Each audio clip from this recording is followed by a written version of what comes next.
안녕하세요. 인포마켓 구독자 여러분. 오늘은 HBM 여름 미봉책이라는 제목으로 설명을 하려고 합니다. HBM4가 이제 출시를 앞두고 있죠. 내년 중반쯤 돼서는 양산에 들어갈 텐데요. 메모리 3사가. 삼성전자도 아마 HBM4에 대해서 콜을 받는다라는 그런 예측이 있습니다. 저도 뭐 그렇게 생각하고 있습니다. 그런데 지금 문제는 없느냐? 지금 중대한 문제가 남아있죠. 열이 너무 많이 발생해서 이게 심각할 지경이라고 합니다. 삼성전자, SK하이닉스, 심지어는 마이크론 테크놀로지마저도 이 문제에서 자유로울 수는 없다. 이렇게 이야기를 하더라고요. 마이크론 테크놀로지가 어떤 회사입니까? 삼성전자, SK하이닉스보다도 발열 문제 잡기 위해서 설계를 잘했다고 그동안 계속 이야기를 해왔는데 HBM4에 있어서 핀당 대역폭 있잖아요. 그걸 11기가 bps 이상 이렇게 만들라고 엔비디아가 요구를 했지 않습니까? 그렇게 해야 HBM4 하나의 대역폭이 꽤 높아지거든요. 2.5TB 이상 이렇게 나오거든요. 이게 이제 엔비디아의 생각으로 밀어붙인 건데 막상 이렇게 만들고 나니까 너무나 열이 많이 발생한다고 합니다. 어느 정도냐면요. 이걸 다 만들고 나서 전기 테스트를 하기 위해서 소켓을 대어 보거든요. 그래서 HBM을 몇십 개를 바닥에 깔아놓고 소켓을 댔는데 열이 너무 뜨거워서 소켓이 견뎌내지 못할 정도라고 합니다. 그래서 소켓은 원래 맴스로 만들어진 핀 밑에 인터포저라고도 하고 MLO라고도 하는데 그걸 해석해주는 조그만 PCB가 들어간 간단한 구조였거든요. 근데 그 사이에 냉각 장치를 집어넣어야 된다고 합니다. 그래서 이 소켓 자체가 지금 문제를 일으킬 정도로 HBM4의 열이 너무 강하다 이거죠. 그래서 지금 인터포저를 만들어야 되는, 여기서 말하는 인터포저는 코어스 인터포저 말하는 거예요. HBM하고 GPU를 쌓아야 되는, 그것도 반도체로 만들지 않습니까? 그 인터포저가 열 때문에 어떤 훼손이 되었을 때 누가 책임지냐의 문제를 가지고 메모리 3사하고 TSMC가 심각하게 이야기를 했다. 이런 정보도 흘러나오고 있습니다. 확인이 되지는 않았지만 그 정도로 이야기가 됐다는 건 열 문제가 생각으로 심각하다는 거죠. 그래서 이 문제를 어떻게 해결할 것이냐, 굉장히 이제 머리를 맞대고 설계자,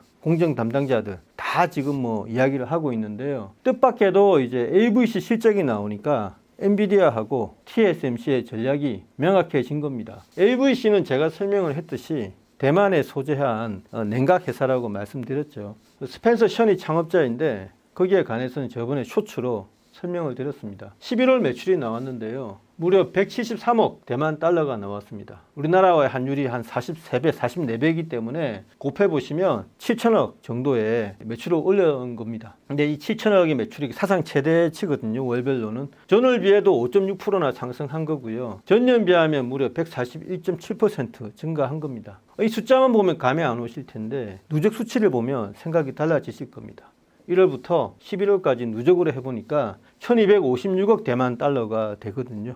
무려. 그럼 이 수치는 어느 정도냐? 지난해 전체 매출액이요. 717억 대만 달러입니다. 만약 12월 수치를 여기 넣어가지고 계산을 가상으로 해보시면 지난해 매출의 2배가 되어버리거든요. 여러분, AVC는 시총이 20조가 넘는 엄청나게 큰 회사입니다. 이 정도 사이즈의 회사가 매출이 1년 만에 2배 증가한다는 것은 거의 기적에 가까운 일이죠. 10%, 20% 증가하는 것도 어려운 일입니다. 그러면 작년 717억 대만 달러는 그 전년에 비해서 얼마나 늘었느냐? 23년 매출액은요 592억 달러입니다. 이렇게 증가를 했다가 갑자기 튀었죠. 왜 이렇게 튀었냐? 냉각 장치에 대해서 어마어마하게 TSMC하고 엔비디아가 돈을 투자를 하고 있기 때문입니다. 뭐 때문에 그렇게 하겠습니까? 열이 너무 많이 발생하니까 냉각으로 그걸 잡아야 되거든요. AVC가 잘하는 건 순행식 그 냉각 시스템인데 지금 NVL72에도 들어가고 있고요. 내년에는 NVL72를 업그레이드한 NVL144가 나오지 않습니까?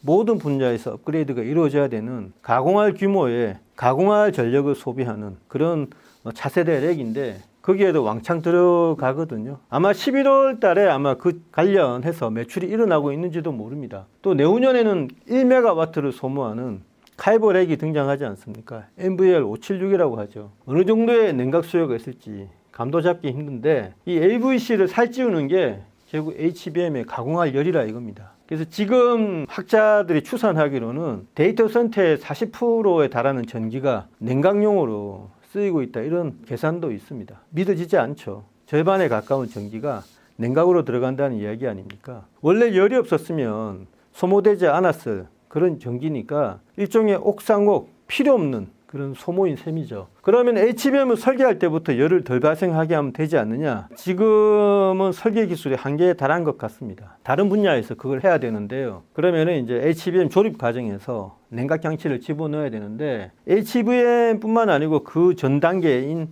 웨이퍼 제조 공정을 다 합치면 거의 뭐 300단계나 된다고 하거든요. 그 어느 단계가 뭐 이렇게 건드릴 수 없을 정도로 층층이 맞물려 있기 때문에 한 공정을 건드리면 나머지 공정을 다 손을 봐야 된다고 합니다. 그럼 누가 책임질 수 있는 그런 단계를 넘어서잖아요. 아마 이재용 회장도 책임지지 못할 거거든요. 뭐 하나 건드리라고 하는 거는. 이런 빡빡한 공정에서 열 문제를 해결해야 되니까 설계자, 그 다음에 공정 담당자 머리에 쥐가 나는 거죠. 과연 해낼 수 있을지도 잘 모르겠습니다. 어쨌든 빨리 솔루션을 찾아내서 발상의 전환을 하든지 열을 빼내지 않고서는 HBM4E, HBM5, HBM6 이런 식의 로드맵은 다 공연불이 될 수 있다. 요거를 우리가 생각해 봐야 되는 시점이 왔습니다. 어쨌든 HBM 문제 하나하나 삐걱삐걱하면서 문제는 해결하고 있는데 그 과정에서 비용이 만만치 않게 든다는 거. 그러니까 저비용으로 냉각을 할 수 있는 솔루션을 하루바삐 개발해야 된다는 거. 요거를 강조드리면서 이만 마칩니다.